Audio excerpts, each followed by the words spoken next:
Hello friends, welcome to our channel corona lifestyle. Friends எல்லோரும் எப்படி இருக்கீங்க? நீங்கள் அனைவருமே நல்லமுடன் இருக்கணும்னு கடவுள்கிட்ட வேண்டிக்கிறேன். இன்னே விளாக் வந்து கார்டன் விளாக் தான் பார்க்க போகிறோம். லாஸ்ட் வீடியோவில் சம்மர் சீசன் முடிஞ்சாச்சுன்னு ஒரு வீடியோ போட்டிருப்பேன். அந்த வீடியோவில் பூச்சிகள் ஃபுல்லாக வெள்ளை பூச்சிகள் வந்து செம்பருத்தி செடியில் ஃபுல்லாகவே இருந்தது. அதை எல்லாமே கிளைகள்லாம் ஒடிச்சு போட்டிருந்தேன் இல்லையா, அந்த கிளைகளில் புதிய தளிர்கள்லாம் வந்திருக்கு. அதுக்கு நான் என்ன உரம் கொடுத்தோன்றதை பற்றி தான் இந்த வீடியோவில் பார்க்க போகிறோம். ஒடித்த கிளைகளில் வந்து நிறைய இளம் தளிர்கள் நிறையவே வந்திருக்கு. என்னுடைய வீடியோஸ் தொடர்ந்து பார்க்குறவங்களுக்கு தெரியும், நான் செடிகளுக்கு எந்த மாதிரி உரங்கள் தருவேன்னு சொல்லிட்டு.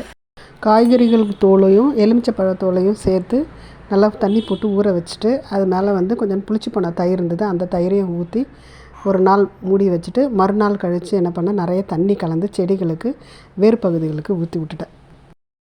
இது போல் உரங்களை கொடுக்கும்போது நம்ம தண்ணி எந்த அளவு சேர்க்குறோமோ அந்த அளவு நிறைய தண்ணி இது லிக்விடாக நம்ம செடிகளுக்கு கொடுத்தோம்னா அதோடைய பலன் நல்லா சூப்பராக இருக்கும். தயிர் இதெல்லாம் கலக்கிறனால செடிகளில் எறும்பு ஏதாவது வருமா அப்படின்னு கேட்டால் இருக்காது. ஏன்னா நம்ம அந்த தண்ணியிலே கொஞ்சோண்டு மஞ்சத்தூள் சேர்த்து எல்லாத்தையுமே நல்லா கலக்கி நம்ம செடிகளுக்கு கொடுக்கும் பொழுது எந்த ஒரு பூச்சி தாக்குதலும் செடிகளுடைய வேர் பகுதிக்கு வராது. நல்லா சூப்பராகவே இருக்குது இந்த உரத்தினுடைய ரிசல்ட்டு. செடிகளில் எல்லா தொட்டிகளுக்குமே இந்த உரத்தை நான் ஊற்றிட்டேன்.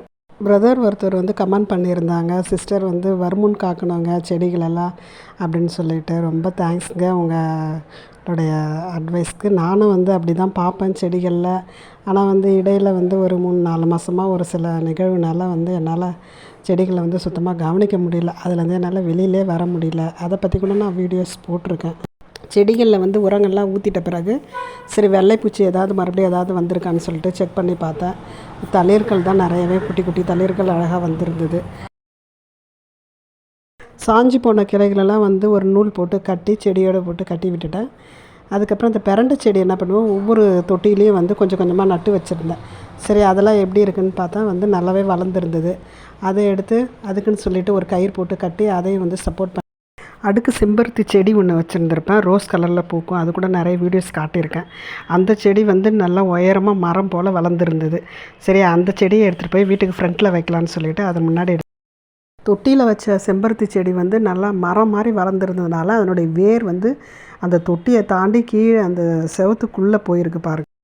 பிரண்டை செடி ஒரு தொட்டிலே நட்டுருந்தேன்னு சொன்னேன் இல்லைங்களா, அந்த செடி ஃபுல்லாகவே சூப்பராகவே வளர்ந்துருந்தது. சரி சொல்லிட்டு இதையும் நம்ம கொஞ்சோண்டு பறிக்கலாம் அப்படின்னு சொல்லிட்டு பண்ணேன். ஆனால் எங்கேருந்து எதை ஸ்டார்ட் பண்ணுறதுனே தெரியல. அவ்வளோ ஃபுல்லாக பக்கத்தில் இருந்த அலரி, அந்த காஞ்சி போன ஒரு அலரி செடி இருந்தது, அது மேலே ஃபுல்லாகவே நல்லா படர்ந்து நல்லாவே அடர்த்தியாக இருந்தது.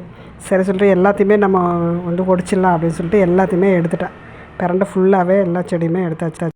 பிரண்டை செடிலாம் ஈஸியாக வளர்க்கலாம். அதுக்கு எந்த மெயின்டெனன்ஸுமே கிடையாது. சும்மா அதுக்கு வேரே தேவை கிடையாது.